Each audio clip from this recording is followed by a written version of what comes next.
എല്ലാരും അടിച്ചു കയറി വാ. സെക്സിന് വേണ്ടിയല്ല ഞാൻ കല്യാണം കഴിച്ചത്. അതില്ലെങ്കിൽ ജീവിക്കാൻ പറ്റൂല ഈ ലോകത്ത്. കഴിവുണ്ടായിട്ട് മാത്രം കാര്യമില്ലടാ, കുറെയൊക്കെ ഭാഗ്യം കൂടി വേണം. അല്ലെ, അതുണ്ടെങ്കിൽ മാത്രമേ ജീവിച്ചൂടുന്നുണ്ടോ? അത് എഴുതി വെച്ചിട്ടുണ്ടോ? ഇന്ത്യൻ ഭരണഘടനയിൽ എഴുതി വെച്ചിട്ടുണ്ടോ? എന്നെ വേണേ രണ്ടടി അടിച്ചോ, പക്ഷെ ഞാൻ ഉള്ളത് പറയും. അതൊക്കെ ഇതിപ്പോ ഇവിടെ പറയുന്നത് അതൊക്കെ എല്ലാവർക്കും അറിയുന്നുണ്ടോ? സെക്സ് മാത്രമാണ് ലൈഫ് മുന്നോട്ട് കൊണ്ടുപോകാൻ വേണ്ടിയിട്ടുള്ള ഉപാധി എന്ന് അറിയാം. നിങ്ങൾക്കൊരു സത്യം അറിയോ?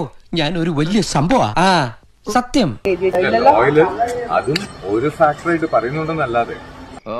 അങ്ങനെയാണ് സംഗതിയുടെ കിടപ്പ്.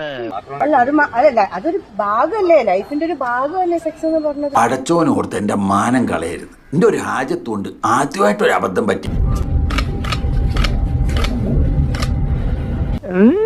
ഞാൻ വിചാരിച്ച പോലല്ല.